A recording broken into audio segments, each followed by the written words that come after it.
The CEO stopped breathing inside the elevator on the 42nd floor, and the only person who could save her was the janitor she'd been secretly falling for. That's how Logan Carter's carefully invisible life shattered in one night. A single father working graveyard maintenance shifts just to survive, he'd spent months avoiding Charlotte Vale's eyes. She was 30, brilliant, untouchable, the kind of woman who could ruin everything he'd built for his 4-year-old daughter with one careless rumor. But when the elevator cables groaned and the lights flickered out, none of that mattered anymore. If you want to know how a maintenance man and a billionaire CEO fell in love across the most dangerous line in Chicago, stay until the end. Drop a like and comment what city you're watching from so I can see how far this story travels. The thing about working nights in a building that costs more than most people earn in 10 lifetimes is that you learn to make yourself small. Not just physically, though Logan Carter had that down to a science, 6'1" frame, somehow compressing into corners and service corridors like smoke, but mentally, spiritually even, if you believed in that sort of thing. Logan didn't believe in much anymore except his daughter's breakfast being on the table by 7:30 and the rent check clearing on the 1st. It was 11:40 on a Thursday in January when he pushed his maintenance cart past the executive suites on Sterling Vale Capital's 42nd floor. Chicago sprawled beyond the floor-to-ceiling windows, all ice and amber streetlights and the kind of cold that made your teeth hurt. Logan kept his eyes down. He'd learned that too, where to look, where not to look, which conversations to overhear, and which to forget before they even registered. The vacuum hummed against Italian marble. His hands worked on autopilot, the same motions he'd performed 5 nights a week for the past 16 months. Empty the trash. Wipe down the conference table. Check the thermostats. Don't touch anything expensive. Don't be seen. Especially don't be seen by her. Charlotte Vale's office sat at the far end of the floor, separated from the other executives by 30 feet of hallway that might as well have been the Grand Canyon. Logan had timed his routine around her schedule. She usually left by 10, sometimes 11, if the markets were volatile. Tonight, the light still burned behind her frosted glass door. He slowed his cart, detoured toward the break room instead. "You're avoiding me." Logan's hand froze on the vacuum handle. He didn't turn around, didn't need to. Her voice had this quality. Not loud, not sharp, just unavoidable. Like wind. "No, ma'am?" The words came out automatic. "Just trying to be efficient with my route." "You've been efficient for 6 months now." Charlotte's heels clicked against the marble, each step precise. "Every time I work late, you suddenly find urgent maintenance issues in the opposite direction." Logan finally turned, but kept his eyes somewhere around her collarbone. Safe territory, professional. "I apologize if my work has been disruptive to your schedule." "That's not what I said." She stood maybe 10 feet away, arms crossed, wearing what Logan had learned to recognize as her armor, a charcoal suit that probably cost more than his car, hair pulled back severe enough to hurt, the kind of posture that said she'd spent her whole life being looked at wrong. She was 30 years old and ran a billion-dollar investment firm her father had built, and everybody in the building either wanted something from her or was terrified of her, usually both. Logan just wanted her to go home so he could finish the bathrooms. "I should let you get back to work," he said quietly. "Why won't you look at me?" The question hung in the air between them like frost. Logan's jaw tightened. Outside, snow had started falling again, fat flakes drifting past windows that cost more to install than he'd make in a year. "I do look at you, Ms. Vale. When we speak, I'm always respectful. You look at my shoulder, sometimes my forehead, if you're feeling bold." She took 3 steps closer. "But you've never once looked me in the eye." Logan's fingers gripped the vacuum handle hard enough to hurt. This was dangerous. This whole conversation was a minefield, and he could feel the ground shifting under every word. "With respect, I'm maintenance staff. You're the CEO. There's a professional boundary." I talked to the mail clerk, the security guards, the woman who brings lunch from the Vietnamese place on Fridays. Charlotte's voice didn't rise, but something in it sharpened. "They all look at me. Some of them stare too long. Some barely glance. But you're the only person in this building who acts like meeting my eyes might kill you." Because it might, Logan thought. Because you're exactly the kind of complication I can't afford. Out loud, he said, "I apologize if I've made you uncomfortable. Stop apologizing." Charlotte ran a hand across her face, and for just a second the CEO mask cracked. She looked tired, actually tired, not the performative exhaustion rich people wore like accessories. I'm not offended. I'm curious. There's nothing curious about it, Ms. Vale. I'm just trying to do my job. At midnight on a Thursday, it's when they schedule me, you requested nights. She said it like a fact, not a question. I checked with HR. Logan's stomach dropped. She'd checked with HR about him, about his schedule. The walls were definitely closing in now. I have a daughter, he said carefully. She's 4. Daycare costs less if I can drop her off early and nights pay a differential. Something shifted in Charlotte's expression. Not pity. Logan had learned to recognize pity, and he hated it with his whole chest. But something else. Recognition, maybe. What's her name? Emma. Just Emma? No middle name? Emma Rose. The words came out softer than he meant them to. She's named after my grandmother. Charlotte nodded slowly, like he'd confirmed something she'd been wondering about. The snow kept falling outside. Somewhere 42 floors below, the city was alive. Bars full of people pretending to have fun, couples fighting on street corners, the whole messy human thing. Up here, it was just silence and expensive air and a conversation that needed to end about 5 minutes ago. I should finish my route, Logan said. It's almost midnight. Don't you need to get home? I work until 2. That's insane. That's rent. Logan immediately regretted the edge in his voice. I mean, that's my schedule, Ms. Vale. I'm used to it. Charlotte studied him for a long moment, and Logan kept his eyes firmly on her left shoulder. Professional. Appropriate. Safe. Okay, she finally said. I'll let you get back to it. She turned toward her office, heels clicking against marble, and Logan felt something in his chest unclench. Crisis averted. Boundary maintained. Everything back to normal. Then she stopped. My father used to work nights, Charlotte said without turning around. When he first started the firm, my mother would put me to bed and he wouldn't come home until I was already at school the next morning. I was 7 when I realized other kids' dads came home for dinner. Logan didn't say anything, didn't know what to say. I used to hate him for it, Charlotte continued. Thought he cared more about money than us. Took me until college to understand he was just terrified of losing everything he'd built. Terrified we'd end up back where he came from. She looked back over her shoulder, and this time Logan's eyes met hers before he could stop himself. They were gray, he realized, not blue like they looked in the company photos. Gray like Lake Michigan before a storm. Your daughter's lucky, Charlotte said quietly, to have someone who works that hard for her. Then she disappeared into her office, and Logan stood alone in the hallway with his vacuum and his racing heart and the distinct feeling that something had just changed in a way he didn't fully understand yet. The apartment was dark when Logan got home at 2:45 a.m. He locked the door quietly. 3 locks, 2 chains, the kind of security that said the neighborhood wasn't great but the rent was manageable, and stood in the entryway for a moment, letting his eyes adjust. Mrs. Chen was asleep on the couch, snoring softly with her reading glasses crooked on her face. The TV played some late-night talk show on mute. Logan pulled a blanket over her shoulders and left $80 on the coffee table, $60 for watching Emma, $20 extra because Mrs. Chen was 73 and lived on Social Security, and he knew she needed it even if she'd never admit it. Emma's room smelled like lavender and children's shampoo. Logan stood in the doorway watching his daughter sleep. Her dark hair spread across the pillow, one hand clutching the stuffed elephant she'd had since she was 6 months old. She looked peaceful. Safe. That was all that mattered. Logan changed quietly in the bathroom, avoiding his reflection in the mirror because he knew what he'd see. Exhaustion written in lines around his eyes, the kind of tired that sleep didn't touch anymore. 32 years old, and he felt 50.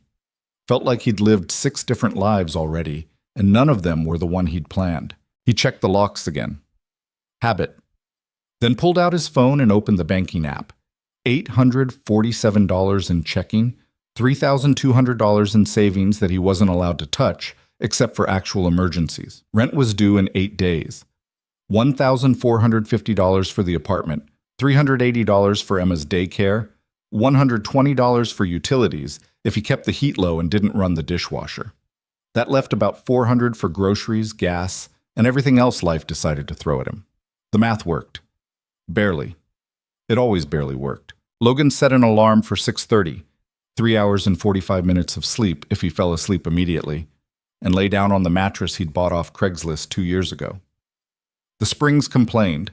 Outside, the city rumbled with distant sirens and someone's car alarm and all the noise of people living lives that intersected with his only at the edges. He tried not to think about Charlotte Vale. Tried not to think about the way she'd looked at him when he finally met her eyes. Tried not to think about how his carefully constructed walls had developed a crack he didn't know how to fix. He failed at all three and lay awake until the alarm went off, which felt about right for how his life worked lately. Emma was a morning person in the way only 4-year-olds could be, explosively, violently cheerful from the moment her eyes opened. Logan made her chocolate chip pancakes because it was Friday and Fridays were special, and because Mrs. Chen had texted him at 6 a.m. that she'd caught Emma crying last night missing her daddy. "Why do you work at nighttime?" Emma asked around a mouthful of pancake. "Why can't you work when I'm at school?" "Because nighttime jobs pay better, sweetheart. And they let Daddy be here when you wake up and when you go to sleep." "But you're tired all the time." Logan looked at his daughter, at those huge brown eyes that saw too much, and felt something crack in his chest. "I'm okay, promise. Mrs. Chen says you work too hard." "Mrs. Chen talks too much." Emma giggled. "She says you need a wife." "Oh, she does she?" "She says everybody needs somebody to take care of them, even daddies." Logan flipped another pancake, buying himself time to figure out how to respond. Emma's mother had left when Emma was 8 months old, packed a bag one morning while Logan was at work and disappeared so completely it was like she'd never existed. No note, no explanation, just gone. Emma didn't remember her, didn't ask about her anymore. To Emma, family was just her and Logan and Mrs. Chen and the couple of daycare workers she liked. Simple, uncomplicated. Logan wanted to keep it that way. "I've got you," he said finally. "That's all I need. And Mrs. Chen. And Mrs. Chen. And my elephant. Obviously the elephant. Can't forget Mr. Trunks." Emma dissolved into giggles, and Logan felt the tightness in his chest ease slightly. This was what mattered. This moment. This kitchen. This kid who thought chocolate chip pancakes were the height of luxury. He dropped Emma at daycare at 7:45, kissed her forehead, promised to pick her up at 5:30. Drove home through rush hour traffic that made his head pound. Collapsed onto his bed, still wearing his shoes. Slept for 5 dreamless hours. Woke up, made instant coffee, ate leftover pancakes standing over the sink. Picked up Emma. Made her dinner. Helped her with a puzzle. Read her 3 stories even though the deal was usually 2. Watched her fall asleep holding Mr. Trunks. Called Mrs. Chen. Showered, changed into his work uniform. Drove back to Sterling Vale Capital and started the whole thing over again. Ji Shuoch. Charlotte was in her office when Logan arrived at 10:30. He could see her through the frosted glass, a silhouette backlit by her desk lamp. He took the long route to the supply closet. The building was quieter on Fridays. Most of the executives left early, started their weekends at whatever expensive places rich people went. Logan vacuumed conference rooms that smelled like expensive cologne and leftovers from catered lunches. Emptied trash cans full of paper that probably contained information worth more than his annual salary. He was wiping down the kitchen on 41 when Charlotte found him. "You're early tonight," she said from the doorway. Logan didn't jump. He'd heard her heels on the tile, but his hands stilled on the counter. "Emergency situation on 37, broke pipe. They needed me to cover up here early." It wasn't entirely a lie. There had been a pipe. It just hadn't needed him specifically. Charlotte nodded, leaning against the doorframe. She'd loosened her hair from its severe bun, and it fell around her shoulders in waves that made her look younger, more human. "Can I ask you something?" "Of course, Ms. Vale." "Do you hate working here?" Logan turned to face her, surprised enough to forget his usual careful eye contact avoidance. "No. Why would you think that?" "You seem miserable every time I see you." "I'm not miserable, I'm just—" Logan paused, searching for the right word. "Focused. I've got responsibilities." "Emma." "Yeah, Emma." Charlotte crossed her arms, studying him with an intensity that made Logan want to look away, but somehow couldn't. "What happened to her mother?" If you don't mind me asking. I do mind, actually. The words came out harsher than he meant them to.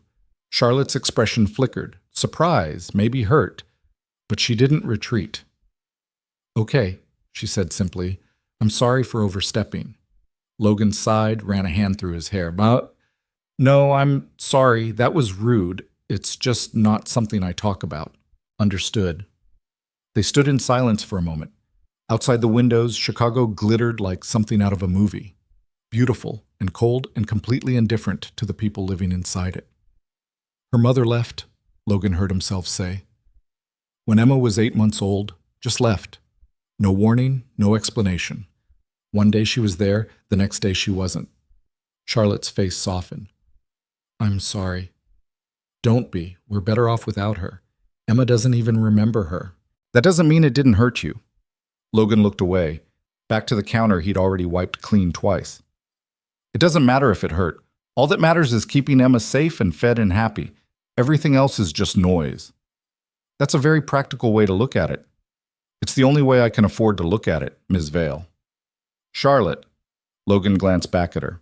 What? Call me Charlotte, please. Ms. Vale makes me feel like my mother. That's not appropriate. Neither is me interrogating you about your personal life at 11 p.m. on a Friday. But here we are. Charlotte smiled slightly. I'm not asking you to be friends, just asking you to use my first name when it's just us. It's a trap, Logan's brain supplied helpfully. Everything about this is a trap. Okay, he said anyway. Charlotte. Her smile widened, and Logan realized with a sinking feeling that he was in serious trouble. Over the next 3 weeks, Charlotte kept finding him. Not obviously, not in a way that would raise eyebrows or start rumors, but somehow she was always working late on the nights Logan was scheduled for the executive floor. Always needed coffee when he was restocking the kitchen. Always had a question about the thermostat or the blinds or some other minor thing that definitely didn't require the CEO's personal attention. Logan knew what was happening, knew he should shut it down. Didn't. They talked about small things at first. Chicago weather, the coffee shop on the corner that Charlotte insisted made the best lattes in the city, the weird modern art sculpture in the lobby that neither of them understood but both pretended to appreciate when the artist visited. Then the conversations got deeper. Charlotte told him about growing up rich, but not feeling rich, about a father who built empires but forgot to come home for birthdays, about pressure that felt like drowning from the moment she understood what her last name meant. Logan told her about community college dreams that died when Emma's mother got pregnant, about working 3 jobs that first year, about the terror of holding a tiny human who depended on you for literally everything and having no idea what you were doing. They didn't talk every night. Some nights Charlotte actually left early. Some nights Logan managed to avoid her section entirely. But the nights they did talk started to feel like something Logan looked forward to, which was exactly the problem. You're playing with fire, Mrs. Chen said one morning when Logan came home and couldn't stop smiling. Rich girl like that, poor boy like you. It's a movie, not real life. We're just talking. Talking leads to thinking. Thinking leads to feeling. Feeling leads to heartbreak. You're very dramatic, Mrs. Chen. I'm Chinese. We invented drama. Logan laughed, but Mrs. Chen's expression stayed serious. I like you, Logan. You're a good boy, good father, but that girl lives in a different world. You think her people going to accept a maintenance man with a daughter? You think her father's company going to let her date the help? We're not dating. Not yet. But you want to. I can see it in your face. Logan didn't have an answer for that, because Mrs. Chen was right. Somewhere in the past 3 weeks, want had crept in like water under a door, and now he was standing in a flood. But the elevator incident happened on a Tuesday in February. Logan was on 42 replacing light bulbs in the conference room when he heard Charlotte scream, sharp, cut off, wrong. He dropped the bulbs and ran. She was trapped in the executive elevator, the one that only went to the top 3 floors. Through the gap between the doors, he could see her pressed against the back wall, face pale, breathing too fast. Charlotte? Logan grabbed the doors, tried to force them open. They didn't budge. Are you hurt? Can't breathe. Okay, listen to me. You're having a panic attack. The elevator's stuck, but you're safe. I need you to breathe with me. In for 4, hold for 4, out for 4. Can you do that? Charlotte nodded, eyes wide and terrified. In, 2, 3, 4. Hold. 2, 3, 4. Out. 2, 3, 4. He talked her through it 3 times while his other hand worked his radio, calling down to building security, to engineering, to anyone who could help. The elevator had stopped between 41 and 42, some kind of mechanical failure that shouldn't have been possible with all the safety systems. How long? Charlotte gasped. They're coming. 10 minutes, maybe 15. I can't do 15. Yes, you can. Hey, look at me, look at my eyes. Charlotte's gaze locked on his through the gap. Tell me about Emma, she said suddenly. Tell me something about your daughter. So Logan talked, told her about Emma's obsession with dinosaurs, about the time she tried to bring a rock collection to daycare and cried when they made her leave it home, about how she sang made-up songs in the bathtub that didn't rhyme, but somehow made perfect sense. Charlotte's breathing slowed, steadied. She sounds wonderful, Charlotte whispered. She is. She's the best thing I ever did. You're a good father, Logan. The words hit him square in the chest. Nobody said that to him. Nobody saw him that way. He was the maintenance guy, the night worker, the single dad barely holding it together. But Charlotte saw something different. The elevator suddenly lurched, and Charlotte screamed again. It's okay. They're resetting the system. Logan pressed his hands against the doors like he could hold them in place through will alone. 30 seconds and you're out, I promise. The elevator climbed slowly, aligning with the 42nd floor. The doors opened and Charlotte practically fell into Logan's arms, shaking so hard her teeth chattered. I've got you, Logan said quietly. You're safe. Charlotte buried her face in his shoulder, and Logan held her while she tried to remember how to breathe like a person who wasn't terrified. She smelled like expensive perfume and fear, and something else he couldn't name. Her hair was soft against his chin. His heart was pounding so hard he was sure she could feel it. Building engineering arrived, talking fast about mechanical failures and safety protocols and elevator company liability. Security came.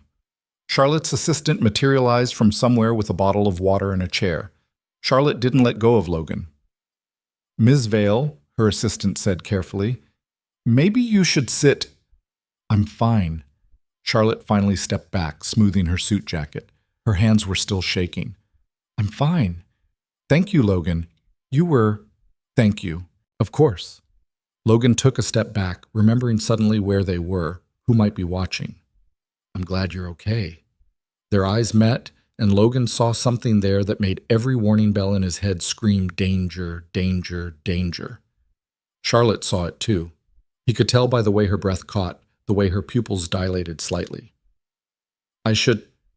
Charlotte gestured vaguely toward her office. Reports to file, safety protocols to review. Right, yeah, of course. Logan watched her walk away, watched her assistant follow, watched the elevator doors close on the engineering team. Then he went to the bathroom and splashed cold water on his face until his hands stopped shaking. Mrs. Chen was right. He was playing with fire, and he was absolutely going to get burned. The rumors started 3 days after the elevator incident. Logan first heard them in the break room on the 34th floor, 2 accountants talking in voices they thought were quiet enough. Charlotte Vale and the maintenance guy, stuck in an elevator together for 20 minutes. Did you see how she was holding on to him? Someone said they went to her office after. Someone else said security had to separate them. Logan stood in the supply closet with his hand frozen on a box of trash bags, listening to his life unravel in real time. I heard she's sleeping with him, one of them said. No way, she's too smart for that, but definitely something going on there. He's got a kid, doesn't he? Single dad? Gold Digger probably saw her coming a mile away. Logan left the trash bags and took the stairs down to the basement, where nobody went except to check the furnace. He sat on a concrete step in the dark and tried to figure out how everything had gone so wrong so fast. His phone buzzed. A text from Charlotte. Need to talk. My office when you get a chance? Logan stared at the message for a full minute before typing back. Not a good idea right now. 3 dots appeared immediately. Disappeared. Appeared again. Charlotte, please. He should have said no. Should have put his phone away and finished his shift and gone home to Emma and pretended the last month had never happened. Instead, he found himself walking back up to 42 at 11:15, when the floor was empty except for Charlotte's office light burning like a beacon. She was standing by the windows when he knocked, turned around fast like she'd been waiting. "Close the door," she said. "I'd rather not." "Logan, people are talking, Charlotte, about us, about the elevator." Charlotte's jaw tightened. "I know. My assistant told me this morning. Apparently half the company thinks we're having an affair. And the other half thinks I'm trying to take advantage of you for money. That's insane. You've never asked me for anything." "Doesn't matter what's true. Matters what they believe." Logan stayed in the doorway, hand on the frame like it could anchor him. "This is exactly what I was trying to avoid." Charlotte crossed her arms, and Logan recognized the gesture now. Not defensive, just trying to hold herself together. "So what, we just stop talking? Pretend we don't know each other?" "We barely do know each other." "That's not true, and you know it." Logan closed his eyes. She was right.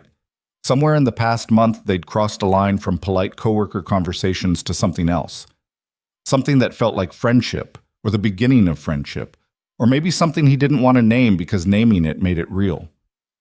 "I have a daughter," he said quietly. "I can't afford to lose this job. And you're the CEO. You can't afford the scandal." "I don't care about scandal." "Yes, you do. You have to. Your board, your investors, your father's legacy, all of that goes away if people think you're—" Logan stopped, unable to finish the sentence. "If they think I'm what? Involved with someone below my station?" Charlotte's voice went sharp. "Is that what you think this is about? Class? Isn't it?" "No, it's about the fact that you're the first person I've talked to in years who doesn't want anything from me, who treats me like a human being instead of a title." Logan laughed, but there was no humor in it. "I'm the maintenance guy, Charlotte. I empty your trash. I fix your lights. We're not friends. We're not anything." "Then why are you here?" The question hung between them like a challenge. Logan didn't have a good answer, didn't have any answer except the truth, which was dangerous. "I should go," he said instead. "You always do that. Every time we get close to something real, you run. Because something real will destroy everything I've built for Emma. You think I want to be alone? You think I like working myself to death just to afford a shitty apartment in a bad neighborhood? I don't. But it's stable. It's safe. And the second I let myself want something more," Logan's voice cracked. He hated how much she could see through him. "It all falls apart." Charlotte took 3 steps toward him. "What if it doesn't? It always does." "Not always, not if we're careful." "There's no careful version of this, Charlotte. You know that." She stopped a foot away from him, close enough that Logan could smell her perfume, see the exhaustion in her eyes. She looked like she hadn't slept in days. Looked like she was holding on to something fragile that might break if she squeezed too hard. "I'm tired," Charlotte said softly. "I'm so tired of being alone, of pretending I don't care about anything except quarterly reports and shareholder value, of going home to an empty apartment and wondering if this is all there is." "Charlotte, I know it's selfish. I know you have real problems, and I'm just some rich girl complaining about being lonely, but I can't—" She pressed her fingers to her eyes. "I can't stop thinking about you, and I know that's not fair to you, but I needed you to know." Logan felt something in his chest cave in. This was the moment where he could walk away and keep his life intact, keep the walls up, keep Emma safe. He stayed. "I think about you too," he admitted, "all the time, and it scares the hell out of me." Charlotte looked up at him, and her eyes were wet. "Yeah?" "Yeah." They stood there in her office with the city spread out below them, 2 people from completely different worlds trying to figure out if the space between them could ever be crossed. "I don't know how to do this," Logan said finally. "I don't know how to want something for myself without it feeling like I'm taking something from Emma. Maybe wanting something for yourself makes you a better father. Maybe Emma deserves to see you happy." "She's 4. She doesn't care if I'm happy. She just cares if I'm there." "Kids aren't as oblivious as you think," Charlotte smiled sadly. "I knew my father was miserable. Knew my mother was lonely.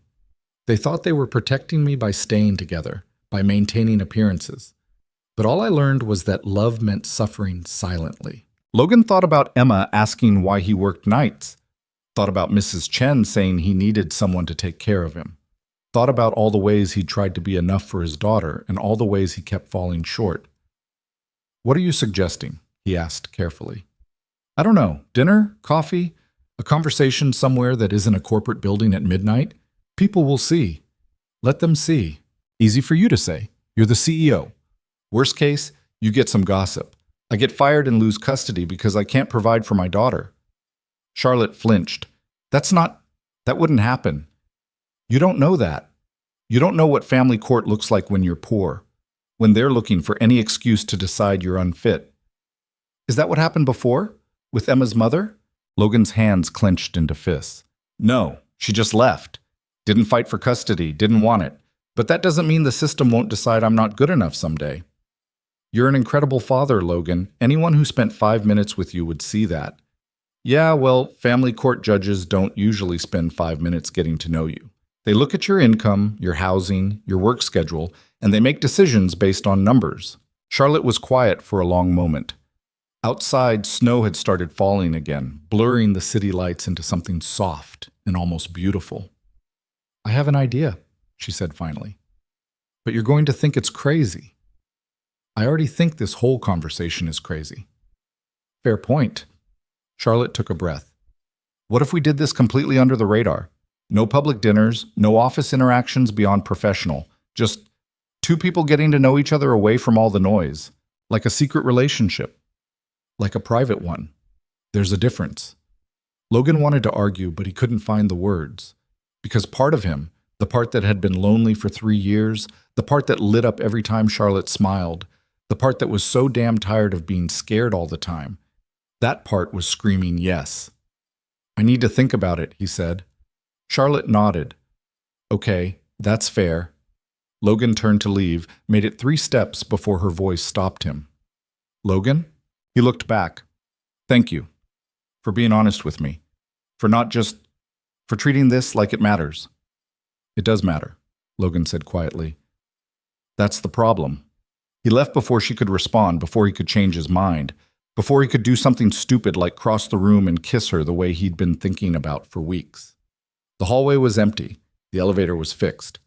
Logan took the stairs anyway, needing the time to clear his head. His phone buzzed halfway down. "Charlotte, I meant what I said. About you being an incredible father." Logan stared at the message until his vision blurred, then shoved the phone in his pocket and kept walking. At home, Emma was asleep with Mr. Trunks tucked under her chin. Mrs. Chen was watching a Korean drama with subtitles, eating instant noodles from a styrofoam cup. "You look like hell," she said without looking away from the screen. "Thanks, Mrs. Chen." "The rich girl?" Logan collapsed onto the couch next to her. "How do you always know?" "I'm 73. I've seen every story there is." She paused her drama, turned to look at him properly. "You like her." "I can't like her." "But you do." Logan scrubbed his hands over his face. "It doesn't matter what I feel. The logistics are impossible." "Logistics," Mrs. Chen snorted. "You talk like an accountant. Love isn't logistics." "I'm not in love with her." "Not yet. But you're close, I can see it." "You can see a lot for someone who's supposed to be watching TV." Mrs. Chen patted his knee. "I like her. The way you talk about her. It's different. You smile. You don't smile about anyone except Emma." "That's not true." "When's the last time you smiled about something for yourself? Something that wasn't Emma's happiness, or making rent, or keeping the lights on?" Logan didn't have an answer for that. "She makes you feel like a person again," Mrs. Chen continued. "Not just a father, not just a worker, a person with wants and dreams. That's dangerous, but it's also good. What if I screw it up? What if Emma gets hurt? What if you don't? What if Emma gets to see her father happy for once?" Logan looked at the wall, at the cracks in the paint he kept meaning to fix, at the whole shabby apartment that was barely enough but somehow had to be. "I don't know how to do this," he admitted. "Nobody does. That's what makes it love." "I told you, I'm not Chen." "You will be." Mrs. Chen picked up her noodles again, unpaused her drama. "Now stop bothering me. This is the good part where the CEO falls for the poor fisherman." "That's not helpful, Mrs. Chen." "I know, but it's entertaining." Logan went to bed but didn't sleep. Lay awake thinking about Charlotte's eyes, Emma's future, all the ways this could go wrong. thinking about the last time he'd let himself want something, Emma's mother, a future, the kind of stability that seemed so easy for everyone else, and how thoroughly that had fallen apart. But he also thought about Charlotte pressed against him in the elevator, shaking and terrified and somehow trusting him to make it okay. Thought about the way she talked about her father, about loneliness, about all the money in the world not being enough to fill certain kinds of empty. Maybe Mrs. Chen was right. Maybe feeling like a person again was worth the risk. His phone lit up on the nightstand. Another message from Charlotte. Charlotte, Vietnamese restaurant. Friday night, 7 p.m. No pressure, but I'll be there either way. Logan typed and deleted 5 different responses before settling on, I'll think about it. Charlotte. That's all I'm asking. He thought about it for 4 days straight. Thought about it while making Emma breakfast, while dropping her at daycare, while trying to sleep through afternoons that felt too bright and too loud. Thought about it during his shifts, carefully avoiding the 42nd floor, taking routes that kept him far away from Charlotte's office. But Friday came anyway, inevitable as weather. Logan picked up Emma at 5:30 like always. Made her chicken nuggets and steamed broccoli because she'd eat the broccoli if he promised ice cream after. Read her 2 books, Goodnight Moon and the one about the dinosaur who was afraid of the dark, and tucked her into bed by 7. Mrs. Chen arrived at 6:45 wearing her good coat, the one she saved for church. You're dressed up, Logan said. So should you be. That shirt has a stain. Logan looked down. She was right. I'm not going. Yes, you are. I already told my daughter I'm busy tonight. Don't make me a liar. Mrs. Chen. Logan. She grabbed his shoulders, forced him to meet her eyes. I've known you 3 years. 3 years of watching you work yourself to death, of seeing you pretend you don't need anything except that little girl sleeping in there. And you're a good father. The best I've ever seen. But Emma needs to see you take care of yourself too. She needs to learn that adults are allowed to want things, to be happy. What if I'm not good at it anymore, being happy? Then you practice, like everything else. Mrs. Chen pushed him toward the bedroom. Now change your shirt and brush your teeth. You smell like floor cleaner. Logan changed, brushed his teeth, stared at himself in the bathroom mirror, and tried to remember the last time he'd gone on a date. 4 years? 5? Emma's mother had been the last person he'd tried to be romantic with, and look how that turned out. You look handsome, Mrs. Chen said when he came out wearing his one good button-down. The navy one, Emma said, made his eyes pretty. I look terrified. Same thing when you're in love. I'm not. I know, not in love yet, but you will be. She pushed him toward the door. Now go. Emma's asleep. I'll be here until you get back. I'll be back by 9:30, 10 at the latest. Take your time. I brought my knitting. Logan hesitated at the door, hand on the knob. What if this is a mistake? Then it's your mistake to make. Now go before I push you down the stairs. The Vietnamese restaurant was in a neighborhood Logan didn't know, 20 minutes from his apartment in a direction he never went. Small place, narrow storefront, windows steamed from soup and crowded with people who all seemed to know each other. Nothing like the places Charlotte probably usually ate. Logan spotted her immediately. She was sitting at a corner table wearing jeans and a sweater, hair down around her shoulders, no makeup that he could see. She looked nervous. She looked beautiful. She looked up and saw him, and her whole face changed. Logan crossed the restaurant feeling like he was jumping off a cliff. You came, Charlotte said, standing up too fast and knocking her water glass. It didn't spill. I said I'd think about it. You said no pressure. I lied. There was absolutely pressure. Charlotte smiled, and it was nothing like her CEO smile. It was real. I'm really glad you're here. Logan sat down across from her, hyper-aware of every eye in the restaurant, every person who might recognize her, might recognize him. But nobody looked twice. They were just 2 people having dinner, unremarkable in their ordinariness. How'd you find this place? Logan asked. I didn't. You did. You mentioned it once that Emma loves their spring rolls, so I asked around until I found it. Logan felt something warm expand in his chest. You remembered that. I remember most things you tell me.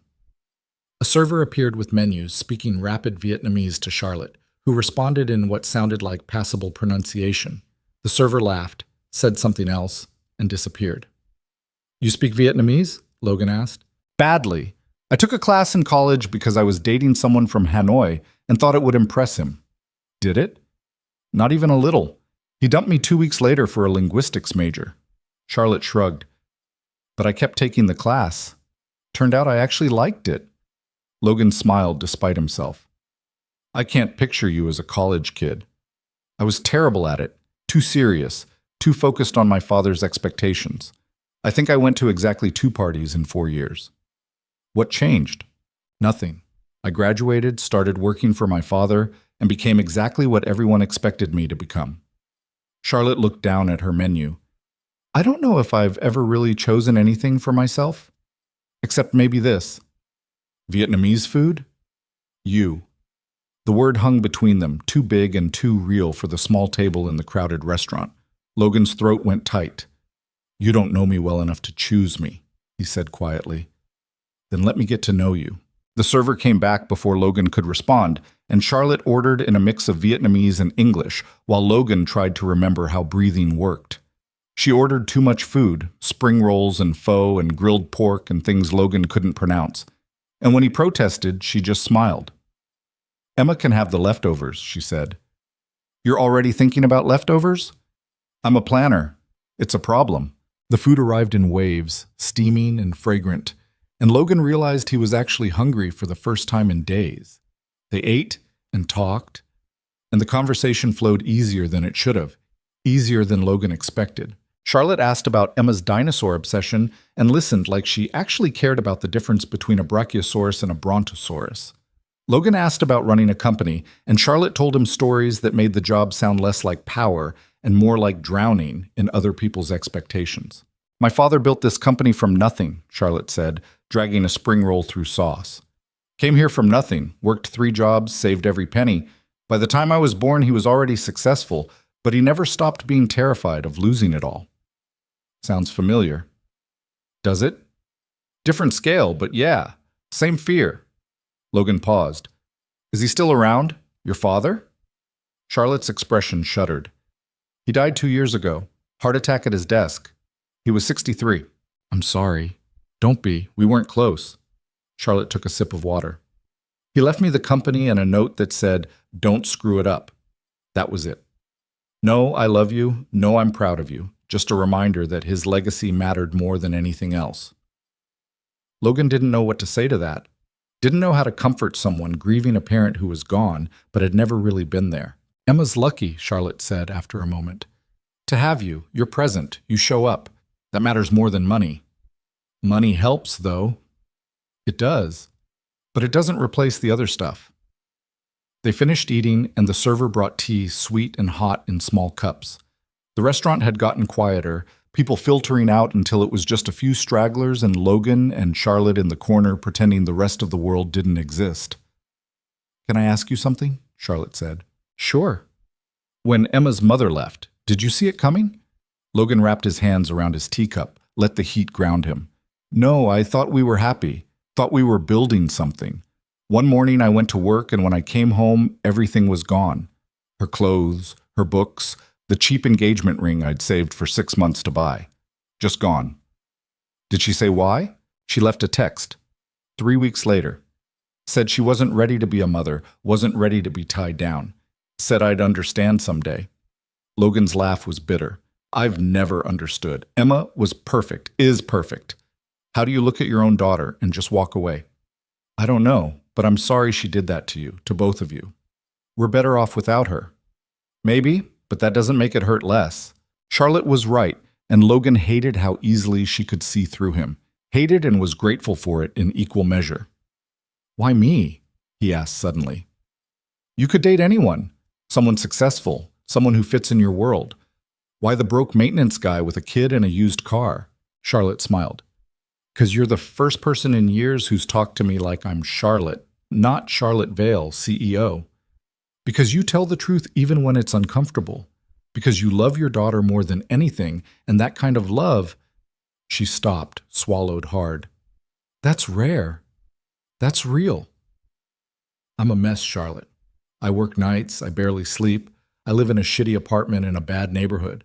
I can't take you to nice restaurants or buy you expensive things or... I don't want expensive things. I have expensive things. They don't make me happy. What does make you happy?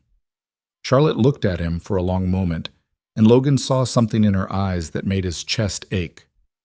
"This," she said quietly. "Right now. Sitting in a Vietnamese restaurant with someone who sees me. That makes me happy." Logan reached across the table before he could stop himself, let his hand cover hers. Her skin was soft, warm, and when her fingers curled around his, it felt like falling and flying at the same time. "I'm scared," he admitted. "Scared this won't work. Scared I'll screw it up. Scared Emma will get hurt. I'm scared too. But maybe that's okay. Maybe being scared means it matters." They sat like that for a while, hands linked across a table sticky with sauce. Two people trying to figure out if wanting something was enough to make it real.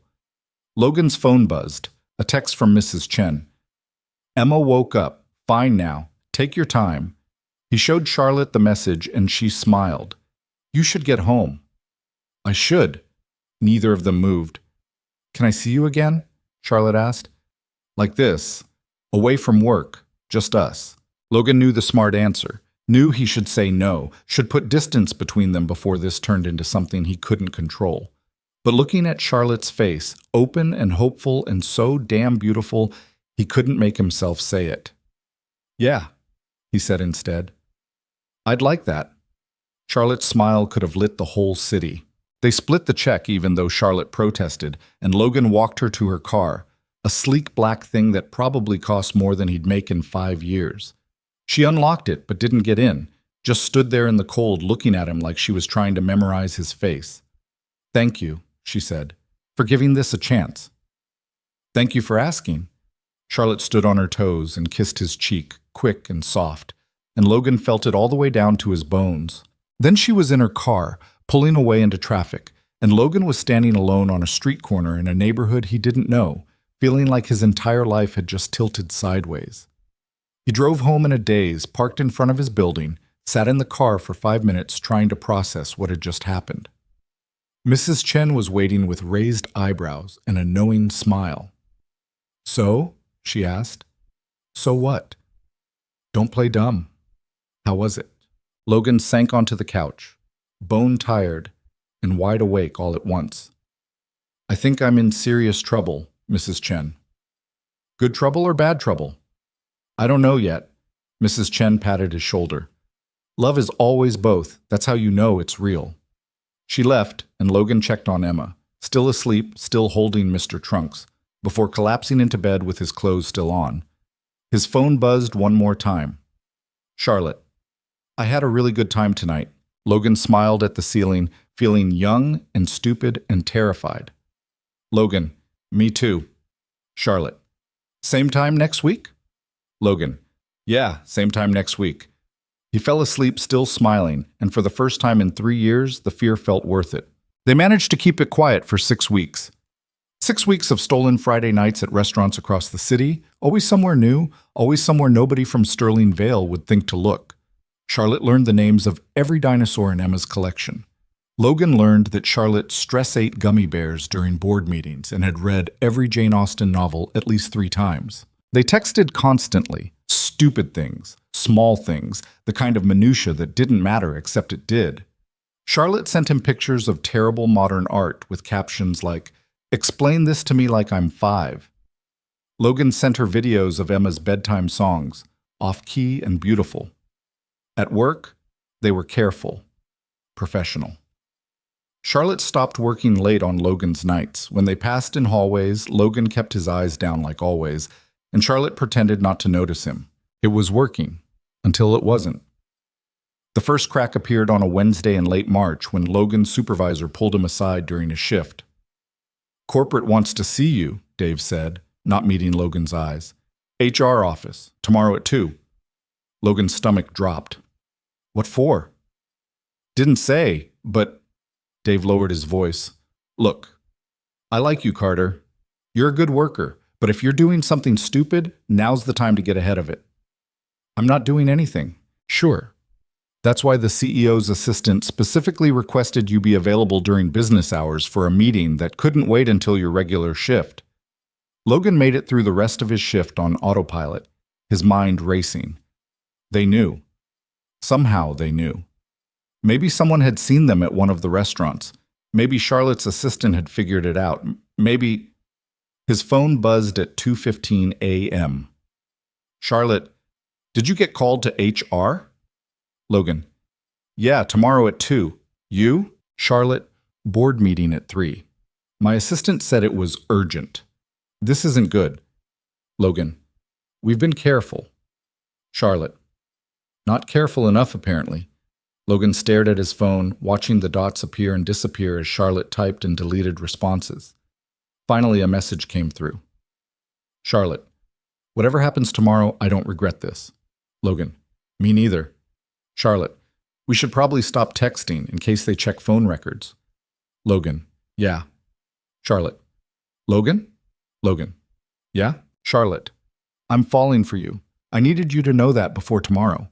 Logan sat in the empty 42nd floor hallway and tried to breathe around the weight in his chest. He'd known. Of course he'd known. But seeing it written out, real and undeniable, made everything feel suddenly too big to handle. Logan, I'm falling for you too, and I'm terrified. Charlotte, good. Me too. They didn't text after that. Logan went home and didn't sleep. Watched the ceiling and tried to plan for every possible scenario. Getting fired was the most likely outcome. HR would give him some excuse about restructuring or performance issues, something that sounded legal, and he'd be out. Unemployment wouldn't cover rent. He'd have to find another job fast, probably multiple jobs. And childcare would become impossible, and he stopped himself before the spiral got worse. One crisis at a time. At 1:30 p.m., Logan dropped Emma at daycare, kissed her forehead twice for luck, and drove to Sterling Vale Capital. He'd never been there during daylight hours. The building looked different in sunshine, less imposing, more ordinary. Just glass and steel and people in expensive suits pretending they were important. HR was on the 18th floor. Logan had cleaned it 100 times but never actually been inside the offices. The receptionist barely looked up when he gave his name. Conference room B, they're waiting for you. They, plural. Logan's hands went clammy. The conference room held 3 people. Helen Park, from HR, someone Logan didn't recognize in a suit that screamed lawyer, and Marcus Webb, the company's chief operating officer, Charlotte's second in command. Mr. Carter, thank you for coming. Helen gestured to a chair. Please, sit. Logan sat, kept his hands folded on the table so they wouldn't shake. I'm sure you're wondering why we asked you here, Helen continued. Her voice was pleasant, professional, the kind of tone that preceded bad news. We've received some concerning reports about your conduct. What kind of reports? The lawyer leaned forward. Multiple employees have noted what they perceive as an inappropriate relationship between you and Ms. Vale. We take workplace harassment very seriously. Harassment? Logan's voice came out sharper than he meant it to. I've never harassed anyone. That may be your perception, Mr. Carter, but we have to investigate any allegations. What allegations? Who said I harassed Charlotte? Ms. Vale? Helen and the lawyer exchanged a look. Marcus Webb spoke for the first time, his voice cold. No one's accusing you of harassment, son. We're accusing you of taking advantage of your position to pursue a personal relationship with a superior, which violates company policy and creates a hostile work environment. Logan almost laughed. Taking advantage of my position? I'm maintenance. What position? You have access to executive floors after hours. You've been observed spending excessive time in Ms. Vale's office. Phone records show regular text communication between you and Ms. Vale's personal number. Marcus pulled out a folder, slid it across the table. We have documentation. Logan opened the folder. Inside were printouts, timestamps showing when he'd entered and exited the 42nd floor, security camera stills of him and Charlotte talking in hallways, phone records showing hundreds of texts over 6 weeks. They'd been watching.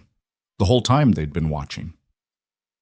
This is insane, Logan said quietly. We're both adults. If we want to text each other, Ms. Vale is the CEO of this company. You are hourly staff. The power dynamic makes any relationship inherently inappropriate. Helen's voice softened slightly. Look, we understand these situations can be complicated, but we have to protect the company and Ms. Vale's reputation. Protect her reputation from what? From me? from the appearance of impropriety, from gossip, from potential lawsuits if this relationship goes south and you decide you were coerced or taken advantage of. Logan's hands clenched into fists under the table. That's not what's happening here. Nevertheless, we need you to sign this. The lawyer pushed a document across the table.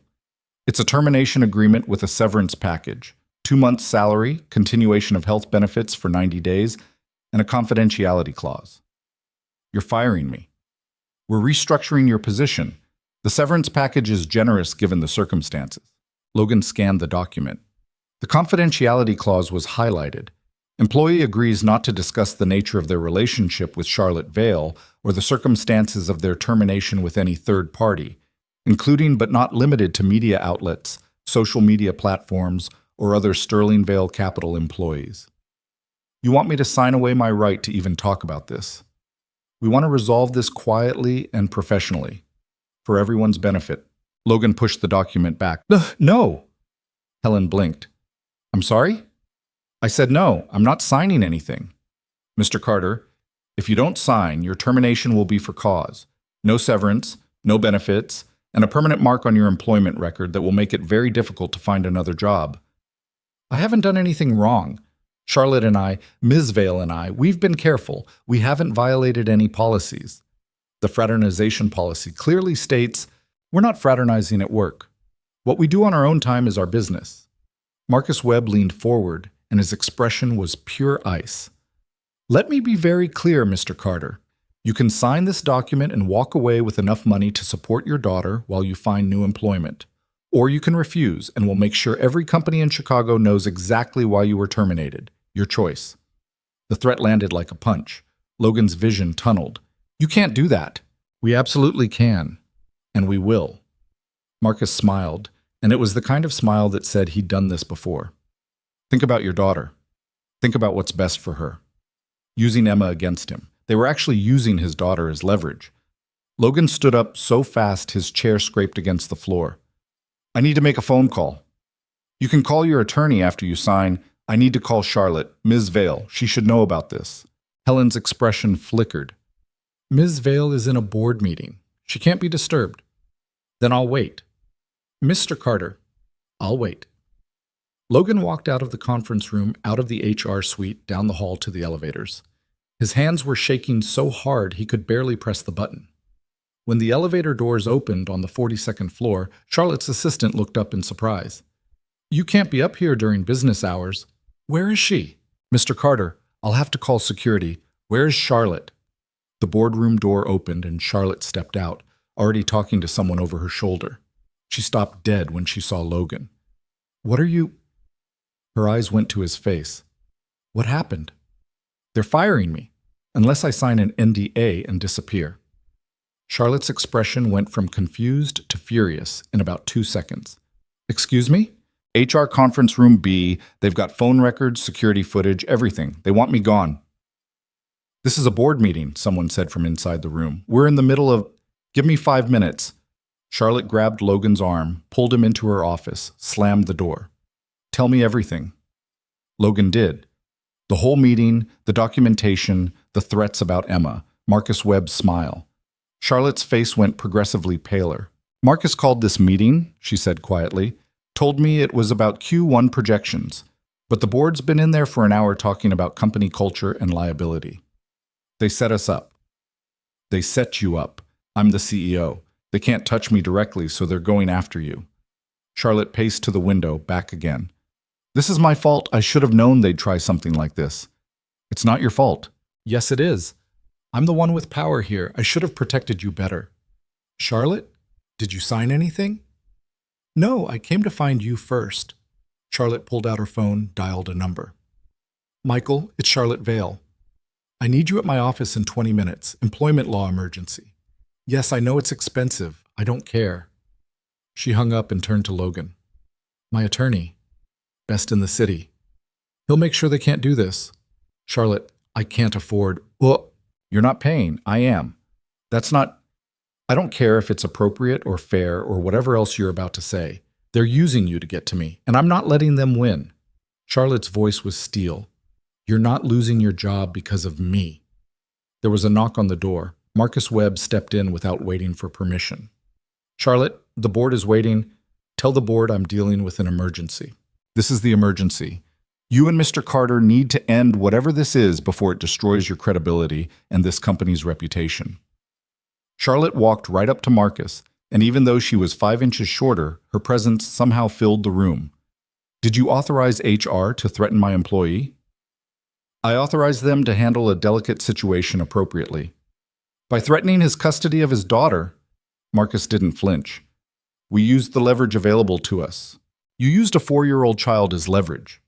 We used his circumstances. There's a difference. Marcus turned to Logan. Mr. Carter, you seem like a decent person, but you're out of your depth here. Take the severance. Move on. Find someone more appropriate. Everyone wins. Except Logan loses his job and I lose. Charlotte stopped herself. Exactly. You lose nothing because there's nothing to lose. A few dinners, some texting. It's not real, Charlotte. You're lonely and he's convenient. In 6 months, you won't even remember his name. The words hit Logan harder than they should have, because part of him had been thinking the same thing, that this was temporary, that Charlotte would eventually realize what everyone else already knew, that he didn't belong in her world. Get out, Charlotte said quietly. Charlotte. Get out of my office, now. Marcus looked at Logan, back to Charlotte. The board wants this resolved today. Either he signs the agreement or we escalate. Your choice. He left. The door clicked shut and the silence that followed felt like pressure building before an explosion. I should sign it, Logan said. No. Charlotte, they're going to make this ugly. They'll drag your name through every... I don't care. I do. I care about Emma, about my job, about... Logan ran his hands through his hair. This is exactly what I was afraid of. Exactly why I didn't want to do this in the first place. Charlotte's face crumpled. So you regret it? No, that's not what I... You regret me. I regret that you're being put in this position because of me. I chose this, Logan. I chose you, and I'd choose you again. Charlotte's voice broke. But if you want out, if this is too hard, it's not about want. It's about reality. They're right. I'm maintenance, and you're the CEO, and no matter how much we pretend otherwise, those worlds don't mix. They can. We can make them. How? Your board wants me gone. Your COO just threatened my daughter. How do we come back from that? Charlotte grabbed her phone again, pulled up something, showed him the screen. It was an email draft addressed to the board. Effective immediately, I'm taking a leave of absence from Sterling Vale Capital. Marcus Webb will serve as acting CEO while I'm gone. I'll return when the board can accept that my personal life is my own business and not subject to corporate approval. Logan stared at the email. You can't send that. Watch me. Charlotte, this company is your father's legacy. You'd walk away from it for you. Yes. She said it simply, like it was obvious. I spent 30 years of my life doing what everyone expected, following rules I didn't make, being who they wanted me to be. And I was miserable.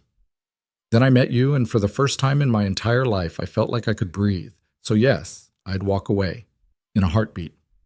Logan felt something crack open in his chest. That's the most romantic and also most insane thing anyone's ever said to me. I know. I'm learning how to be impulsive. It's terrifying. Charlotte set her phone down. But I mean it. They can have the company. I just want you. You say that now, but what happens in 6 months when the novelty wears off? When you realize I'm just a broke single dad who can barely keep his life together? Then I'll still want you because you're not just anything, Logan. You're everything I didn't know I needed. Someone knocked again. Charlotte's assistant peeked in. Your attorney's here, and the board is getting impatient. Send Michael in. Tell the board I'll be there when I'm ready. The attorney was exactly what Logan expected. Expensive suit, leather briefcase, the kind of confidence that cost $400 an hour.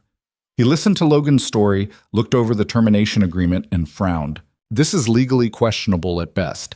The fraternization policy requires disclosure, not prohibition. And using his daughter as leverage could be considered coercion. Michael looked at Charlotte. If we fight this, we'll probably win, but it'll be public and messy. How messy? Logan asked. Depositions, document discovery, potential media coverage. They'll dig into everything. Your relationship, your finances, your custody arrangement. It won't be pleasant. Logan thought about Emma, about lawyers asking her questions, about her name in court documents, about growing up with kids who knew her dad sued a company and lost. I can't do that to her, he said quietly. Then we negotiate, Michael said. Better terms, higher severance, a neutral reference, and we get them to drop the NDA. The NDA's the whole point, Charlotte said. They want him silent. They want you protected. There might be middle ground. Michael stood. Let me talk to Helen. See what's actually on the table versus what's just intimidation. He left. Charlotte and Logan sat in her office watching the city below. Spring had finally arrived. The lake was blue instead of gray. Trees were budding. People walked without hunching against the cold. I'm sorry, Charlotte said finally, for all of this. You were right. I was selfish. I should have thought about the consequences before you... Stop. You don't get to apologize for wanting something, for wanting me. Logan turned to face her. This isn't your fault. It's just life, complicated and unfair and harder than it should be. So what do we do? I don't know. They sat in silence until Michael came back 20 minutes later. Okay, here's what I got. They'll increase the severance to 4 months' salary, health benefits for 6 months, neutral reference that confirms dates of employment and says nothing about cause of termination. And they'll modify the NDA. You can't talk to media or other employees, but you're free to discuss the situation with family, legal counsel, and in any official proceedings. That's it? Charlotte asked. That's better than the original offer. They're worried about the coercion angle. Helen knows they overplayed their hand with the daughter comments. Logan did the math in his head. 4 months' salary was almost $16,000. 6 months of health coverage. Time to find something new without panicking about Emma's next doctor visit. It was more than he'd make fighting. What do you think? He asked Charlotte. I think it's your choice, not theirs, not mine. Yours. Logan looked at the woman who'd just offered to walk away from a billion-dollar company for him, who'd hired an expensive attorney without blinking, who saw him as something more than just the maintenance guy. I'll take it, he said. On one condition. Michael raised an eyebrow. What condition? The NDA goes both ways. They don't discuss this with anyone either. No whisper campaigns, no blackballing me from other jobs. Complete silence. I can get that added. Then we have a deal. Michael nodded and left to draw up the revised agreement. Charlotte stood at the window with her arms wrapped around herself. I should have fought harder, she said. You did fight. You're still fighting. Logan crossed to her, turned her to face him. But some fights we can't win, not without losing more than we gain. So they just win? Marcus and the board and everyone who thinks people like us don't belong together? They win this round. But they don't get to decide what happens next. We do. Charlotte searched his face.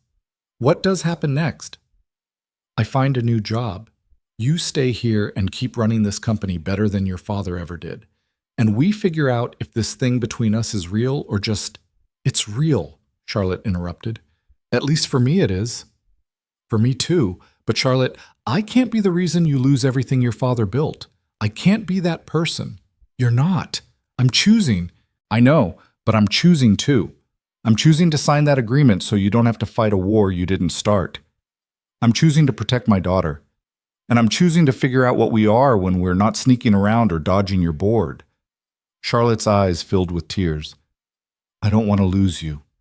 You're not losing me. I'm just not going to be here every night anymore. Then where will you be? I don't know yet. But wherever it is, you're welcome there. If you want. Charlotte kissed him. Right there in her office, with the door unlocked and the board waiting down the hall. She kissed him like she was trying to memorize the taste of him, and Logan kissed back like maybe this was goodbye, or maybe it was just the start of something different. When they broke apart, they were both breathing hard. I need to get back to the board, Charlotte whispered. I know. Don't sign anything until Michael reviews the final version. I won't. And Logan? She touched his face. This isn't over. Whatever they think, whatever anyone thinks, we're not over. Okay? Say it. Say we're not over. We're not over. Charlotte kissed him once more, quick and fierce, then walked out to face her board. Logan sat in her office for a long time after, looking at the city she commanded, wondering how he'd ended up here. Michael came back an hour later with papers. Logan read every word twice, signed where indicated, dated it. Just like that, he was unemployed. He drove home in the middle of the afternoon, a time he was never usually awake. The city looked different in daylight, brighter, louder, full of people with normal jobs and normal lives. Logan felt like a ghost. Mrs. Chen was waiting on his apartment steps. "You're home early." "I got fired." Her face fell. "Oh, Logan, it's okay. I got severance, 4 months. We'll be fine." "The CEO girl?" "Yeah, they found out, decided I was more disposable than she was." Mrs. Chen pulled him into a hug that smelled like jasmine and laundry soap. "I'm sorry." "Me too." He picked up Emma early from daycare, took her to the park even though it was a Wednesday, pushed her on the swings until his arms ached and she begged for just 5 more minutes. That night he tucked her in and she asked why he was home so early. "I got a new job," Logan lied. "Different schedule." "Will you be here more?" "Yeah, sweetheart. I'll be here more." Emma smiled and fell asleep holding Mr. Trunks, and Logan sat in the dark trying to figure out how he was going to keep that promise. His phone lit up. "Charlotte, did you sign?" Logan, "Yeah." Charlotte, "I'm sorry." Logan, "Don't be, I'm not." Charlotte, "What now?" Logan looked at his sleeping daughter, at the cracks in the ceiling, at all the broken pieces of a life he'd somehow managed to keep together through force of will. Logan, "Now I figure out what comes next, and hope you're still there when I do." Charlotte, "I'll be here, I promise." Logan believed her. He didn't know if that made him brave or stupid, but he believed her anyway. The first week without work felt like drowning in slow motion. Logan woke up Tuesday morning at 6:30, out of habit, lay in bed staring at the ceiling, and realized he had nowhere to go, no shift to prepare for, no building to clean, just empty hours stretching ahead like a canyon he didn't know how to cross. Emma noticed immediately. "Why are you still here?" she asked over breakfast, chocolate milk mustache on her upper lip. "My new job doesn't start for a while, remember? So I get to hang out with you more." "Every day?" "Every day." Emma's face lit up like Christmas. "Can we go to the zoo?" "Maybe. We'll see." "That means no," Emma said wisely, and Logan felt it like a knife. 4 years old, and she already knew that "we'll see" meant not enough money, not right now, maybe never. He dropped her at daycare and came home to an apartment that felt too quiet. Applied to 11 jobs online, maintenance positions, custodial work, anything that might pay close to what Sterling Vale had. Most required night shifts. All of them paid less. His phone buzzed around noon. "Charlotte, how are you doing?" Logan stared at the message. He wanted to tell her the truth, that he was terrified, that the severance wouldn't last as long as it should, that he'd already started doing math on how many meals he could skip to make groceries stretch further. But that felt like dumping his problems on someone who'd already sacrificed enough. Logan, "Fine. Job hunting. You?" Charlotte, "Board meeting from hell. Marcus is positioning himself as the hero who saved the company from scandal. I want to throw my coffee at him." Logan, "Please don't. Coffee's expensive." Charlotte, "I miss you." The words hit Logan in the chest. They hadn't seen each other in 6 days. 6 days that felt like 6 months. Logan, "Miss you too." Charlotte, "Can I see you? Tonight?" Logan looked around his apartment, at the peeling linoleum, the secondhand furniture, the whole shabby reality of his life that Charlotte had never actually seen. She'd been a fantasy, someone he met in nice restaurants wearing his one good shirt. Bringing her here felt like peeling back a layer he wasn't ready to expose. Logan, "Emma has a thing at daycare, probably not a good night." Charlotte, "Tomorrow then?" Logan, "I'll let you know." He felt like a coward the second he sent it, but the thought of Charlotte seeing where he actually lived, seeing the cracks and the stains and the broken dishwasher he couldn't afford to fix, it made his skin crawl. Mrs. Chen found him an hour later sitting on the apartment steps, staring at nothing. "You look like death," she said cheerfully. "Thanks, Mrs. Chen. The CEO girl wants to see you." Did you read my texts?" "Your phone was on the counter. I have good eyes." She sat down next to him with a grunt. Why did you lie to her? I didn't lie. Emma does have something at daycare. Next week, not tonight. You lied because you're ashamed. Logan's jaw clenched. I'm not ashamed. Then why won't you let her see where you live, where Emma sleeps, the real life you keep talking about protecting? Because it's not good enough. For who? Her or you? Logan didn't have an answer for that. Mrs. Chen patted his knee. She already knows you're poor, stupid boy. She saw you in a janitor uniform. You think she's going to be surprised by a small apartment? It's not about the apartment. It's about, Logan gestured helplessly, everything. I lost my job because of her. I'm living on severance that's running out. I can barely afford Emma's daycare. What kind of relationship is that? What do I even have to offer? Yourself. That's all anyone has to offer. That's not enough. It was enough last week. Last week I had a job. Mrs. Chen stood up, her knees cracking. You know what your problem is? You think love is about deserving, about being good enough or having enough. But love doesn't care about bank accounts or job titles. Love just is. She headed back inside, then paused. That girl fought her whole company for you, hired expensive lawyers, put her reputation on the line. And you're hiding from her because your dishwasher's broken? Stupid. Very stupid. She was right. Logan knew she was right. But knowing didn't make it easier. He picked up Emma at 5:30, made her chicken nuggets again because they were cheap and she'd eat them without complaining. Helped her sound out words in her library book. Cat, dog, son, run. Simple words for a simple life. His phone rang at 8:30 after Emma was asleep. Charlotte's name lit up the screen. Logan almost didn't answer, almost let it go to voicemail so he could keep hiding, but his thumb hit accept before his brain caught up. Hey, he said. Hey. Charlotte's voice sounded tired. You've been avoiding me. I haven't. Logan, don't lie. You're terrible at it. A pause. Did I do something wrong? No, you've been perfect. Then why won't you see me? Logan leaned against the kitchen counter, eyes closed. Because I don't know how to do this anymore. The sneaking around, the restaurants, the pretending, that made sense when we both had jobs and lives. But now I'm unemployed and living off your lawyer's negotiation, and I don't know what I'm supposed to be to you. You're supposed to be Logan. That's it. That's all I want. But what does that mean? What are we doing here, Charlotte? Really? Charlotte was quiet for a long time. I don't know. I just know I don't want to stop. Maybe we should, before this gets more complicated. It's already complicated. It's been complicated since the elevator. Maybe since the first time I asked why you wouldn't look at me. Charlotte's voice cracked slightly. I'm not good at this. At being vulnerable, at needing someone. But I need you, Logan, and if you don't feel the same way, if this was just, I feel the same way. That's what scares me. Why? Because needing someone means they can hurt you, means they can leave, and I can't. Logan stopped, the words catching in his throat. Emma's mother left without a word. One day she was there, the next she was gone, and I had this tiny human depending on me and no idea how to keep both of us alive. I swore I'd never put Emma in that position again, never bring someone into our lives who could just disappear. I'm not going to disappear. You don't know that. Nobody knows that. You're right. I can't promise I'll never hurt you or that this will work out perfectly. But I can promise I'm here right now, and I want to stay here. If you'll let me.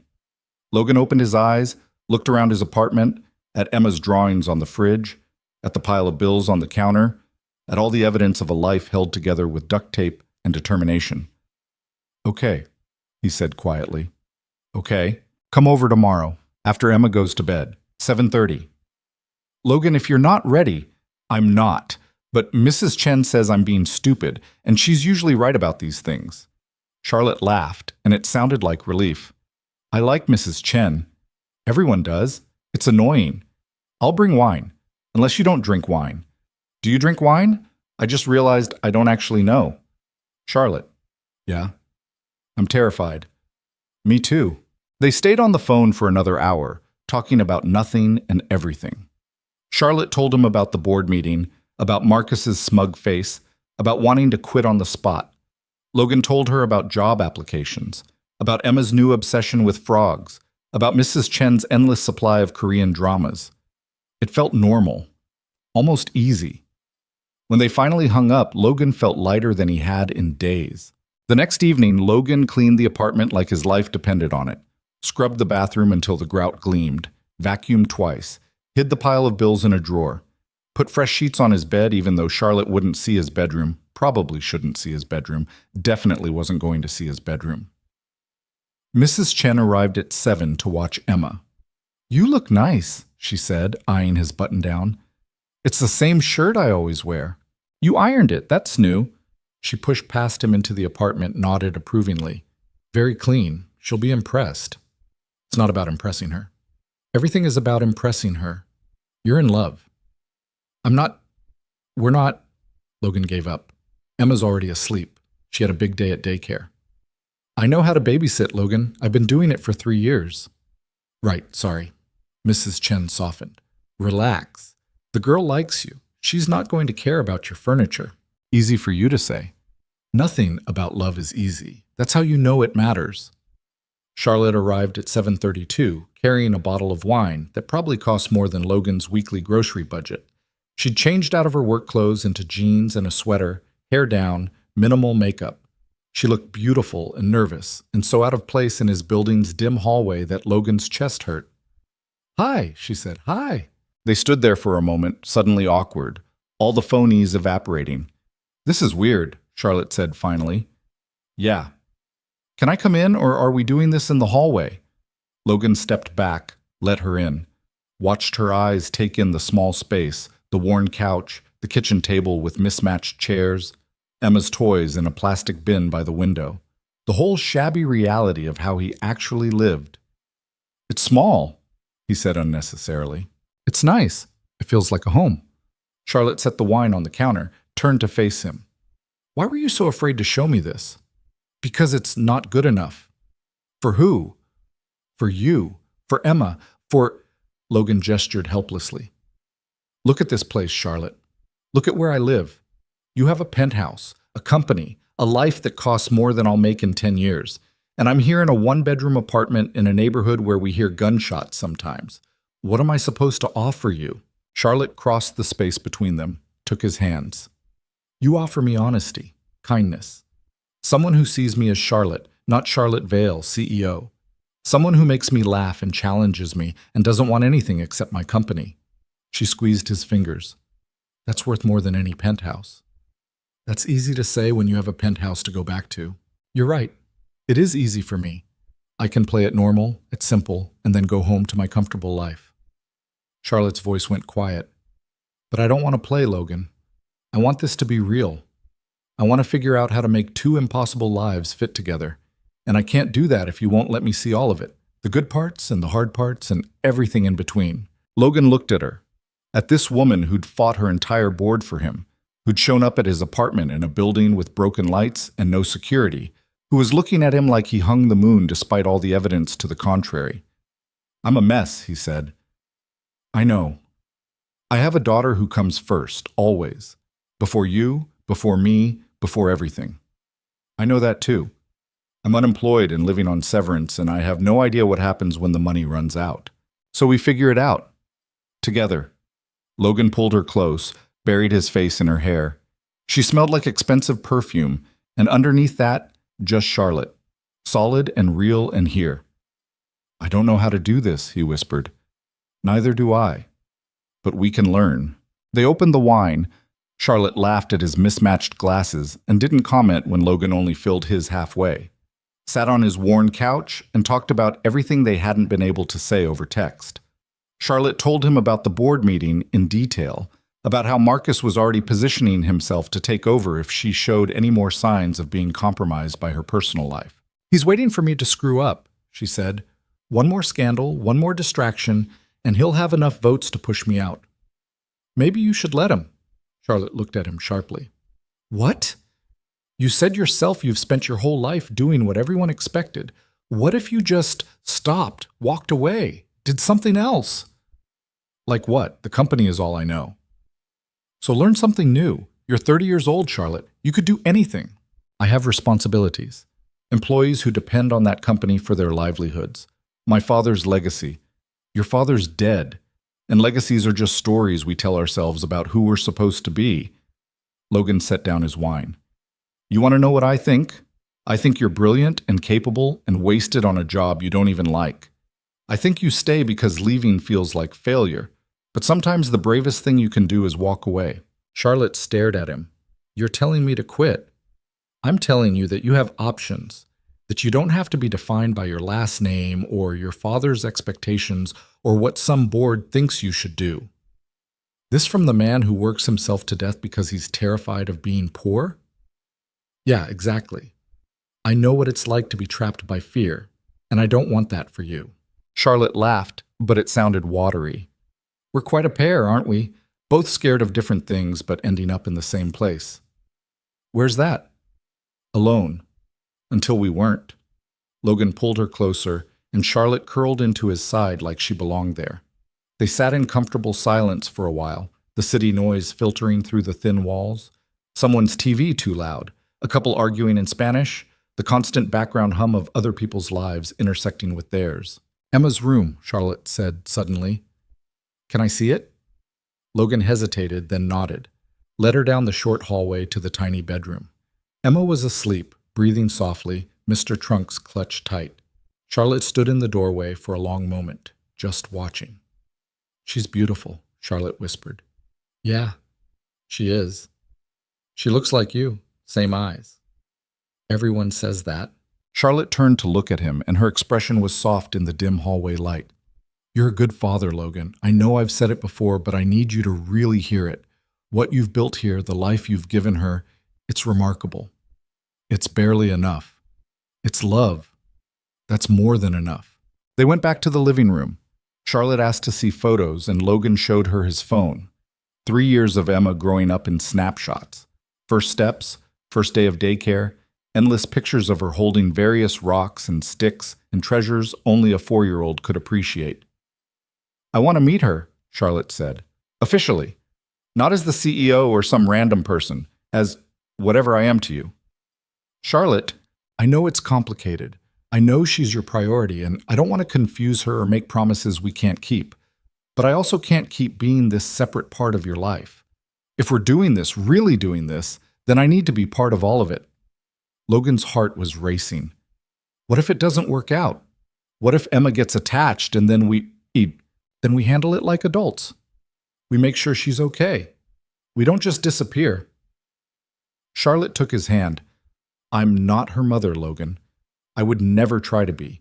But maybe I could be. I don't know. A friend. Someone who cares about both of you. Logan thought about Emma asking why he was home so much, about her questions about Mrs. Chen saying everyone needs somebody, about all the ways his daughter was growing up learning that family meant just the two of them against the world. Okay, he said, finally, but we take it slow. Really slow. As slow as you need. And if at any point it's too much, if Emma seems uncomfortable, we stop. We reassess. I promise.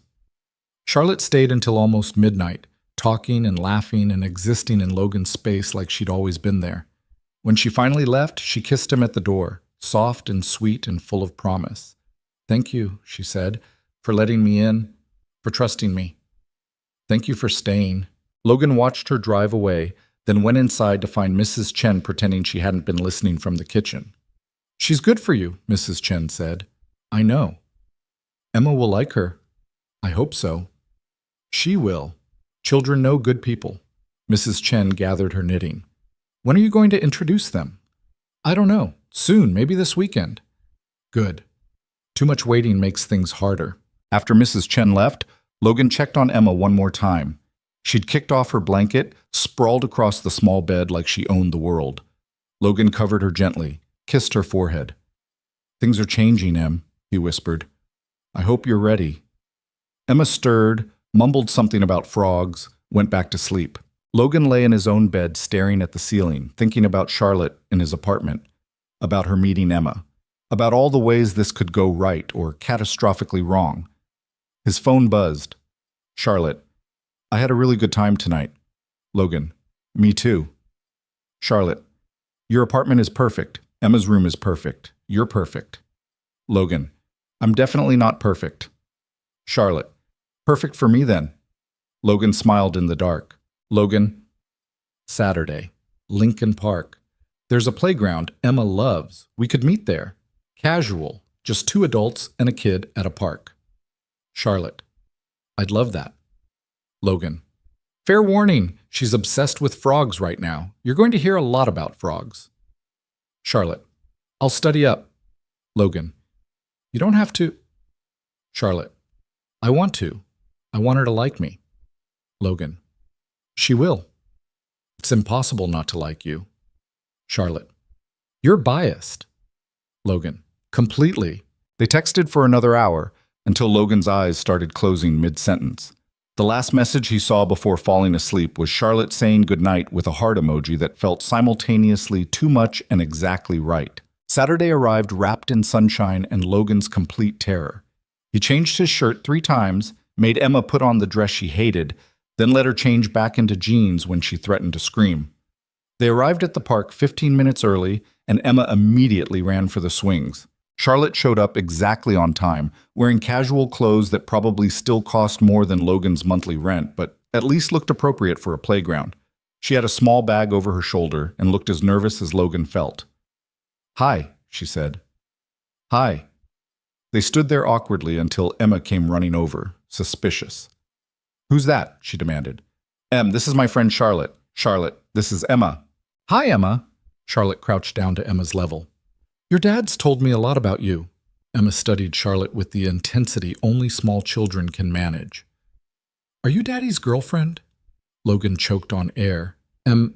It's okay. Charlotte smiled. I'm your dad's friend. Is that okay with you? Emma considered this. Do you like frogs? I love frogs. Did you know there are over 5,000 species of frogs in the world? Emma's eyes went wide. 5,000? At least. And some of them can jump 20 times their body length. Charlotte pulled a book from her bag, a children's guide to amphibians. I brought this for you, if you want it. Emma grabbed the book like it was treasure, flipped through the pages, gasped at the colorful photos. Daddy, look! A poison dart frog. I see it, sweetheart. Emma looked up at Charlotte with something close to awe. Can you push me on the swings? If that's okay with your dad. Logan nodded, throat tight, and watched Charlotte follow his daughter to the swing set. Watched her push Emma carefully, listening intently to Emma's stream of consciousness chatter about frogs and daycare and her friend Marcus, who ate glue. They stayed at the park for 2 hours. Emma dragged Charlotte to every piece of equipment, made her go down the slide, demanded she watch Emma cross the monkey bars. Charlotte never looked bored, never checked her phone, just gave Emma her complete attention like there was nowhere else she'd rather be. She's nice, Emma announced when Charlotte went to get them all ice cream from a vendor. I like her. Yeah? Yeah, she knows about frogs, and she doesn't push the swing too high. Emma paused. Is she going to be around more? Would that be okay with you? Emma thought about it seriously. Will she try to be my mom? No, sweetheart. Nobody's trying to replace your mom. Charlotte is just someone who cares about us. Good, because I already have a mom, even if she's gone. Mrs. Chen said. Logan made a mental note to talk to Mrs. Chen about appropriate conversations with 4-year-olds. Mrs. Chen's right. You have a mom. This is different. Different good or different bad? I think different good. But you tell me if it ever feels bad, okay? Okay. Emma spotted Charlotte coming back with ice cream and ran to meet her. Logan watched them. Charlotte handing Emma a cone, Emma grabbing Charlotte's free hand naturally, both of them laughing about something, and felt his heart do something complicated in his chest. This could work. Maybe. Possibly. If they were careful.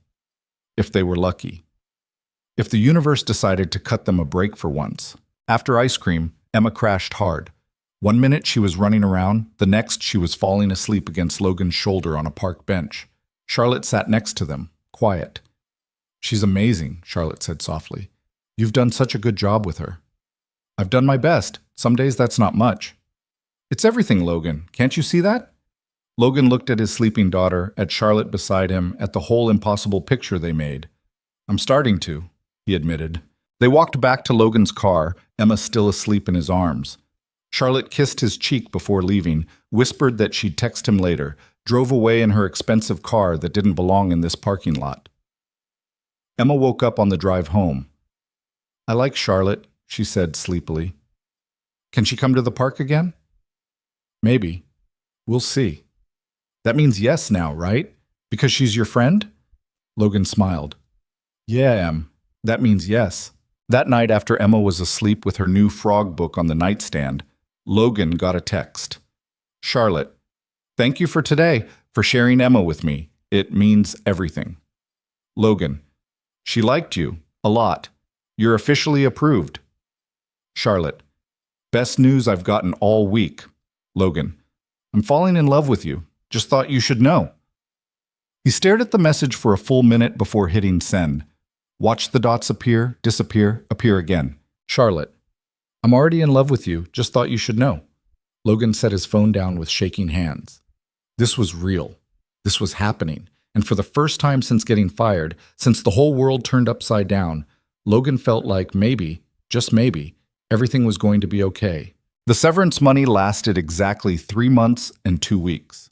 Logan watched the number in his bank account shrink with the kind of anxiety that made sleep impossible and appetite disappear. He'd been careful, no unnecessary expenses, cut back on everything except Emma's necessities. But careful didn't matter when money went out faster than it came in. He'd applied to 47 jobs, got callbacks from 3, offers from none. "You're overqualified," one hiring manager told him. "Your employment gap raises questions," said another. The third just never called back.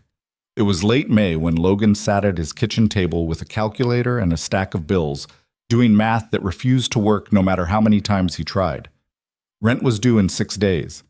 Daycare was already 2 weeks behind.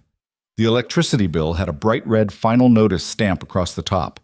He had $432. Charlotte had been staying over more often, 2, sometimes 3 nights a week. Emma had stopped asking if she was staying and started asking when she was coming back. They'd fallen into something that looked almost like a family, and Logan had let himself believe it could last. Now he stared at the bills and felt that belief crumbling. His phone rang. Charlotte. "Hey," he answered, trying to sound normal. "Hey yourself. Emma still wants pizza tonight, right? I was thinking we could try that place on Halstead." "Charlotte, we need to talk." The silence on the other end was immediate and heavy. "Okay," she said carefully. "That's never a good way to start a conversation. Can you come over? After Emma's asleep?" "Logan, you're scaring me." "I know, I'm sorry. Just, can you come over?" "I'm already in my car." She arrived 20 minutes later looking terrified. Logan had sent Emma to Mrs. Chen's apartment with her overnight bag and a promise of dumplings for dinner. The apartment felt too empty without her. "What's wrong?" Charlotte asked the second she walked in. "Is it Emma? Are you sick? Did something—" "I'm broke." Logan said it flat, no inflection. "The severance ran out. I can't make rent. I'm about to lose the apartment." Charlotte stared at him.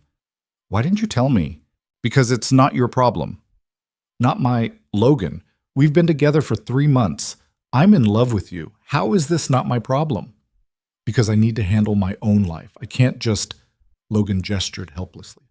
"I can't be the guy who needs you to rescue him financially. That's not who I want to be." "So instead you're the guy who hides when things get hard? That's better?" "It's honest." Charlotte laughed, but there was no humor in it. "No, it's not. Honest would be telling me you were struggling, asking for help. This is pride, Logan, and pride is going to get you and Emma evicted. I'll figure something out."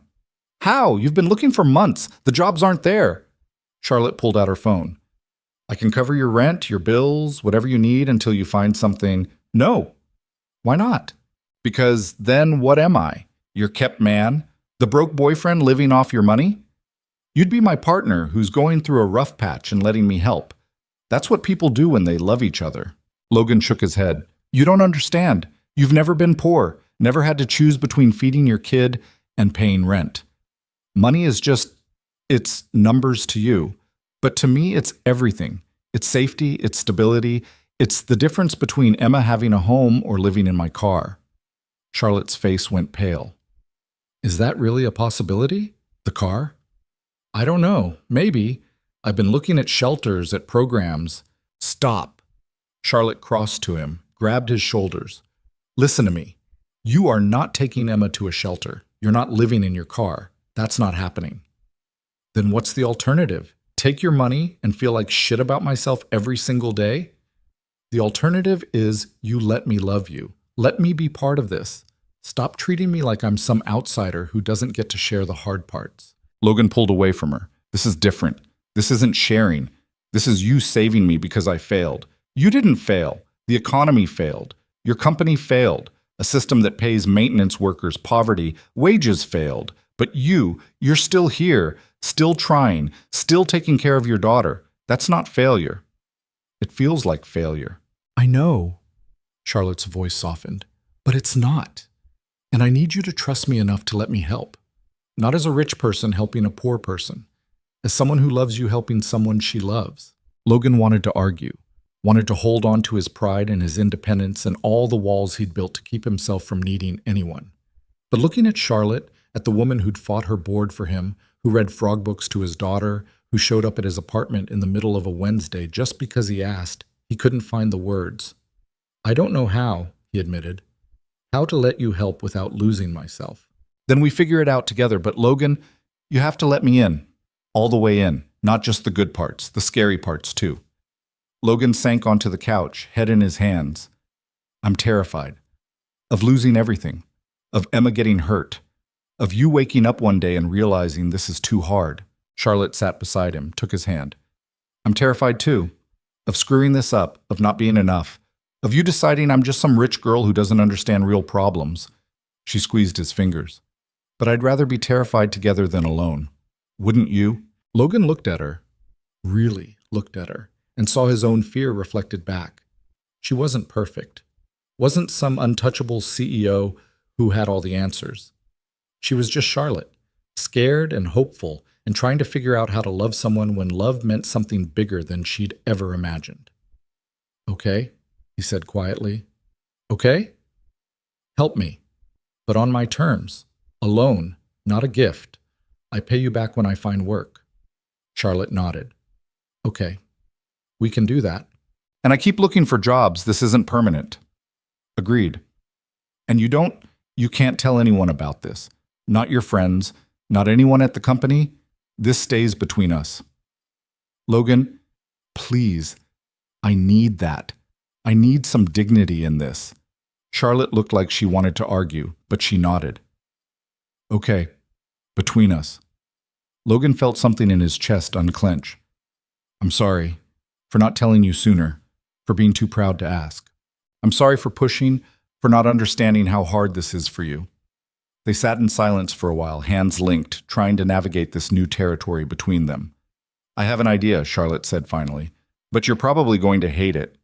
Great start. What if you worked for me? Not at Sterling Vale, somewhere else. I've been thinking about starting something new. Something that actually means something. And I could use someone who understands buildings, maintenance, operations. Logan pulled his hand back. Charlotte, hear me out. It would be a real job, real salary. You'd earn it. But it would also be flexible enough that you could be there for Emma. No night shifts, no choosing between work and being a father. What kind of business? I don't know yet. That's the problem. I've spent my whole life in finance, doing what my father wanted, but I keep thinking about what you said about having options, about not being defined by expectations. Charlotte leaned forward. I want to build something that actually helps people. Affordable housing, maybe. Community development, something real. That sounds expensive. I have money, Logan. More money than I'll ever spend. Money my father left me that's just sitting in accounts collecting interest. Why not use it for something that matters? Logan wanted to say no. Wanted to keep the walls up, keep their lives separate. But the truth was, he was desperate, and Charlotte was offering him something more than money. She was offering partnership, purpose, a way forward that didn't involve charity or shame. I need to think about it, he said. Take all the time you need. But in the meantime, the rent, the bills, I'll transfer money tonight. We'll call it a loan. You can pay me back whenever. Logan nodded, throat tight. Thank you. Don't thank me. We're in this together now. That's what together means. Charlotte left an hour later, and Logan sat alone in his apartment, feeling like he'd just stepped off a cliff without knowing if there was ground below or just more falling. His phone buzzed. A bank notification. Charlotte had transferred $15,000. Logan stared at the number until it blurred. $15,000. More money than he'd ever had at one time. Enough to cover months of rent, to catch up on bills, to breathe for the first time since getting fired. He wanted to feel grateful, relieved. Instead, he felt small. Mrs. Chen brought Emma back an hour later. The CEO girl looked upset when she left, Mrs. Chen said. Everything okay? Define okay? You're still together? Yeah, we're still together.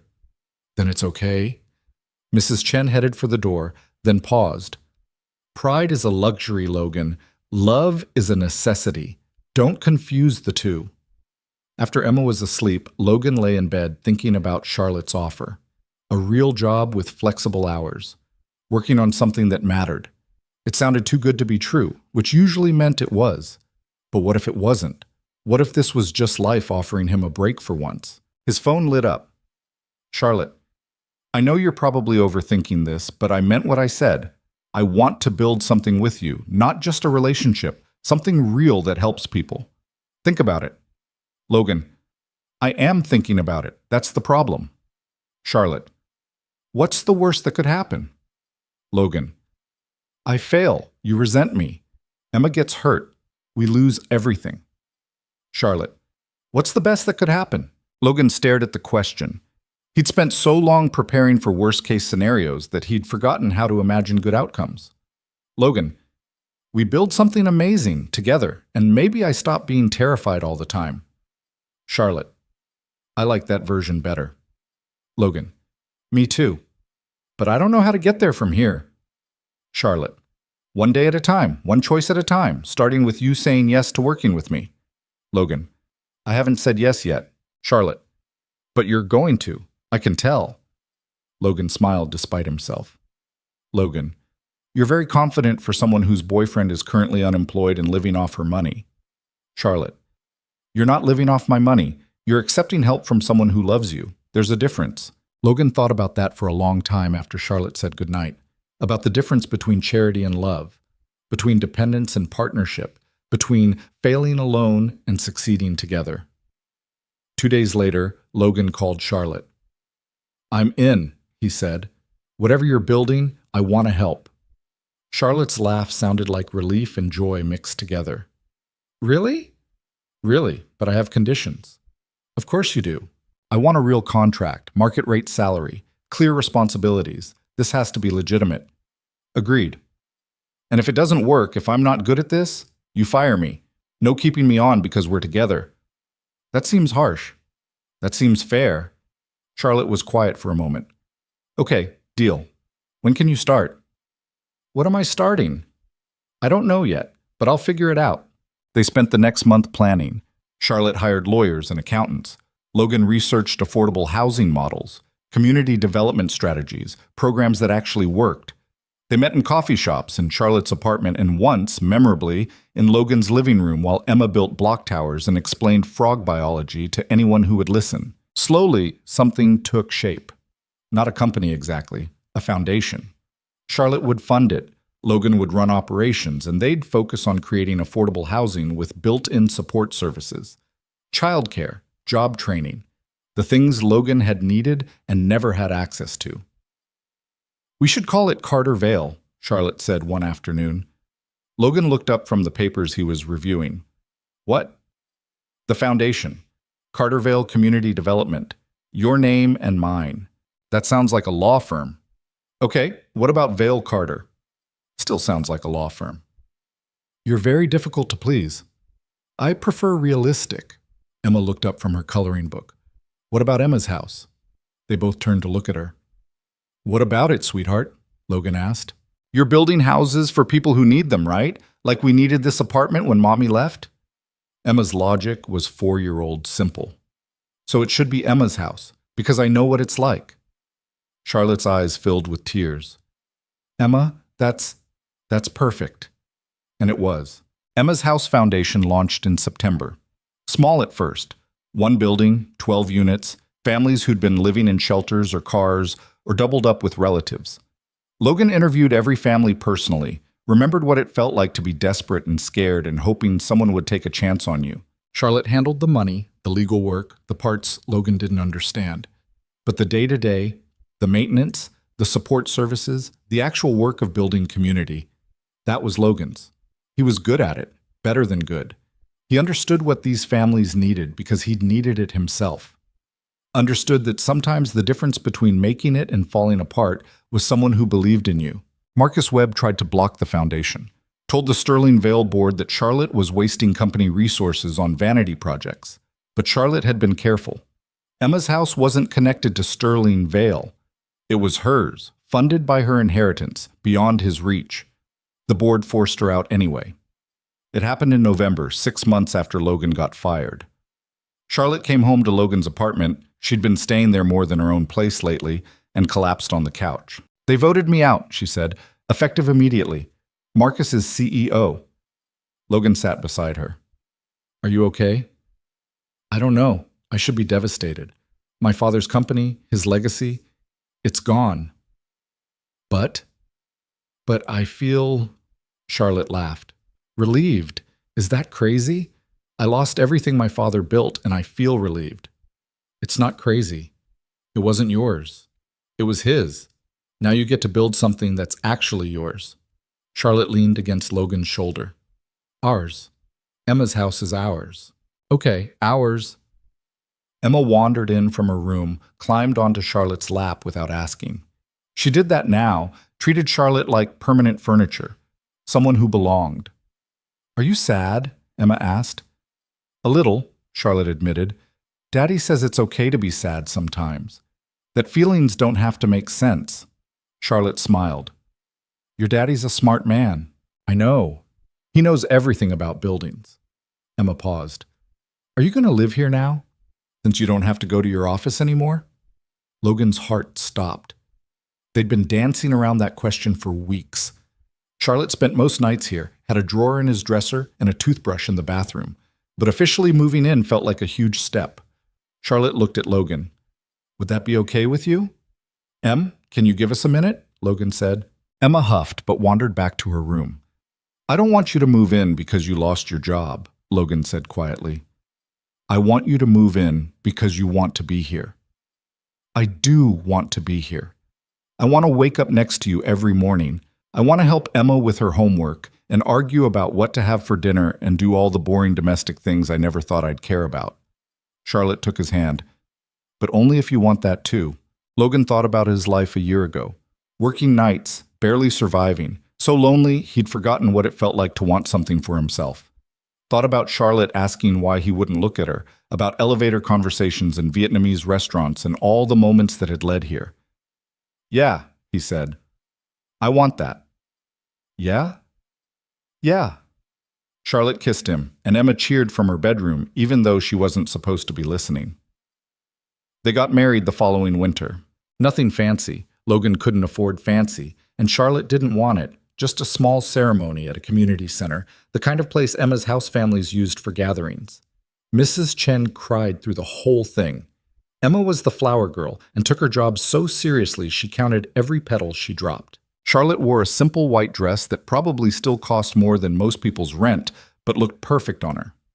Logan wore a suit he'd bought from a thrift store and had tailored to fit. They exchanged vows they'd written themselves, promises about showing up, about being honest, about loving each other through the scary parts. "I promise to let you help me," Logan said, and Charlotte laughed through tears. "I promise to let you be proud," Charlotte said, and Logan's throat went tight. When they kissed, Emma cheered and Mrs. Chen cried harder, and Logan felt something settle in his chest, something that felt like home. The reception was in the same community center. Cheap wine and grocery store cake, and a playlist Charlotte made of songs that meant something to them. They danced in a room full of people who'd become family. Emma's house residents, Mrs. Chen and her daughter, a few of Charlotte's friends who'd stuck around after she left Sterling Vale. Logan held his wife, and thought about how far they'd come from that first night when she asked why he wouldn't look at her. "What are you thinking about?" Charlotte asked. "That I'm glad I finally looked." "Me too." Emma's house grew. One building became 3, then 5. They expanded into job training, childcare, mental health services. Charlotte was brilliant at fundraising. She understood rich people, knew how to make them care about poverty without feeling threatened by it. Logan was brilliant at implementation. He understood what actually helped versus what just sounded good on paper. Together, they built something that mattered. Emma grew up surrounded by families rebuilding their lives. Learned early that home wasn't about money or size or having everything perfect. Learned that sometimes the bravest thing you could do was ask for help. That love looked like showing up, especially when things were hard. On her 8th birthday, Emma asked if she could volunteer at the foundation. "You're 8, Logan said. What kind of volunteering?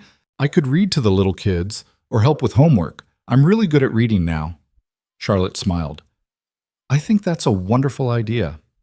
So Emma started reading to toddlers in the childcare center every Saturday, started understanding, in the way only children who've lived through struggle can, what it meant to give back. Logan watched his daughter help a 3-year-old sound out words and felt something in his chest expand.